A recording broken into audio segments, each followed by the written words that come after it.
Halo guys, welcome back to my channel. Video kali ini saya mau bahas ya mengenai pertanyaan yang mungkin sering ditanyakan nih oleh afiliator nih. Pertanyaan tentang kenapa sih nggak semua seller itu mau buka buat affiliate, atau mungkin ada yang tanya juga kenapa sih ada seller-seller yang buka affiliate tapi keuntungannya kecil, atau mungkin ada yang nggak mau ngasih sampel gitu ya.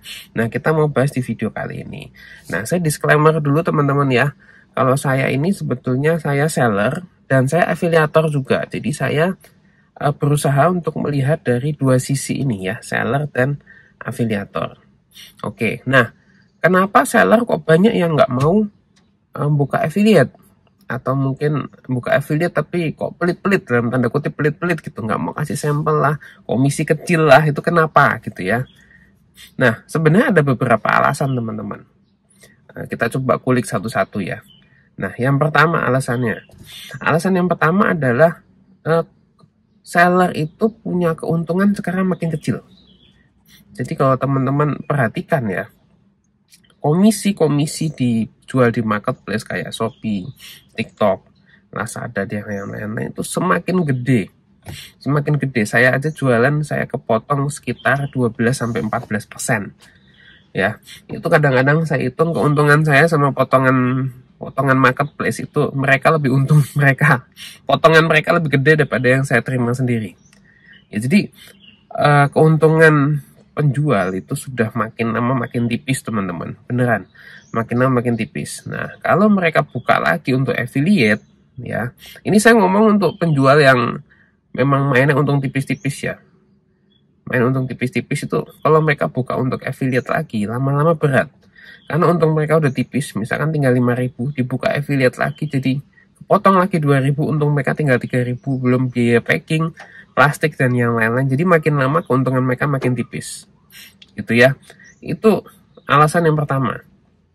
Nah, alasan yang kedua itu kadang-kadang gini, ini bukan mengeneralisasi semua teman-teman, tapi kadang-kadang ada kasus-kasus di mana affiliate ini kadang-kadang ada yang malah merugikan seller. Jadi ada yang dalam tanda kutip sedikit nakal. Nah, ini nggak semua affiliate, tidak semua afiliator, tidak. Tapi ada afiliator yang merugikan seller. Jadi kalau teman-teman, kalau gini, kalau kita sebagai afiliator, itu kita tuh hampir nggak ada ruginya. Maksudnya gini, kita mau bikin video kayak apa, ya, kita kasih link, itu afiliator itu nggak nyetok. Ya, pertama nggak nyetok. Lalu afiliator itu tidak packing barang, tidak jual barang, bebas gitu. Nah, tapi kalau seller itu harus nyetok, seller itu harus packing, ya, dan seller itu harus menanggung resiko kalau barang itu rusak, dan seller itu harus menanggung resiko kalau customer komplain. Ya, customer komplain, belum nanti kalau ada retur, COD, dan yang lain-lain. Jadi seller itu memang urusannya banyak, yang dipikirkan lebih banyak. Nah, kadang-kadang di afiliator ini, ya, afiliator ini kan nggak ada rugi apa-apa. Kadang-kadang afiliator ini pasang videonya itu kadang-kadang nggak sesuai sama produknya. Itu saya sering dapetin. Ya, jadi saya kadang-kadang jualan produk A, jualan mainan anak terkecil-kecil gitu ya, terkecil-kecil isi 6 misalkan. Nah, sama ada afiliator yang bikin video produk saya itu, dia bikinnya truk afiliator isi 1 yang besar. Jadi nangkap ini udah beda banget teman-teman. Lah kok video saya truk yang kecil-kecil, kok dia bikin truk yang gede, bahkan mungkin ada yang sampai anaknya bisa naik di atas truknya, itu kan gede banget. Beda produk gitu loh. Beda produk tapi dikasih linknya ke barang saya yang produknya kecil-kecil. Ini kan udah beda. Beda sekali teman-teman ya. Jadi kadang-kadang ini salah ya, salah, tapi yang kena nanti siapa? Seller. Afiliator nggak bersalah karena afiliator cuma ngasih link. Nah, kalau seller ngirim barang, salah yang kena sellernya. Nanti customer komplain, loh videonya kok seperti itu, padahal videonya yang bikin bukan penjual, tapi yang kena penjual. Nah, kadang ada beberapa yang seperti itu. Lah kalau saya dapetin seperti itu, biasanya saya langsung matiin tuh affiliate-nya, saya matiin sebelum video ini lebih laku lagi, dan akhirnya malah merugikan seller. Nah, gitu ya. Itu yang saya lakukan. Nah, lalu mengenai sampel teman-teman, mungkin yang ketiga sekalian ya. Mengenai sampel, kenapa nggak semua penjual itu mau ngasih sampel? Nah, karena gini teman-teman, penjual-penjual gini, kadang nggak mau ngasih sampel, atau kadang kalau mau ngasih sampel itu ada syaratnya dulu tuh. Ada syaratnya, biasa afiliatornya harus sudah jual sebanyak berapa produk ya, lewat link affiliate itu baru mau kasih sampel. Ya ini wajar sih teman-teman, wajar. Kenapa begitu? Karena banyak yang minta sampel, afiliator yang minta sampel, termasuk saya sebagai penjual, saya ngalamin juga ya. Ada yang saya kasih sampel, tapi habis itu udah kabur, kabur, nggak ngapa-ngapain gitu loh. Jadi sampel itu cuma diambil, seakan-akan mungkin misalkan dia mengambil sampel, misalkan sampel susu ya, sampel susu lah. Mungkin dia ambil susu karena lagi butuh aja, butuh susu. Terus habis itu ya sudah, nggak ngapa-ngapain. Produk saya mungkin diposting asal-asalan atau bahkan ada yang hilang. Saya pernah dapat kayak begitu. Jadi saya udah kirim barang saya, dia ngilang, di kontak nggak bisa. Nah, pernah tuh kayak begitu juga.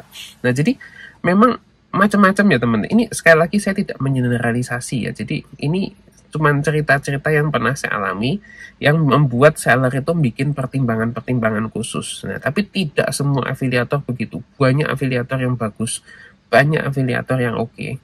Ya, tapi banyak juga afiliator yang baru-baru, yang kecil-kecil mungkin nggak paham tentang hal-hal begini, akhirnya banyak menimbulkan problem-problem. Nah, tapi ujung-ujungnya yang kena seller, karena yang kena komplain seller, yang kena returan seller, yang kena produk macam-macam, yang kena resiko itu seller semua. Jadi memang kasihan sellernya, jadi afiliator paling cuman komplain, nggak rugi barang, nggak rugi ngapain. Nah, yang kena seller semua teman-teman, gitu ya. Saya pun kadang malah dikomplain, loh videonya kok begitu. Nah, begitulah, padahal kan video kan bukan saya yang bikin gitu ya. Nah, kadang begitu.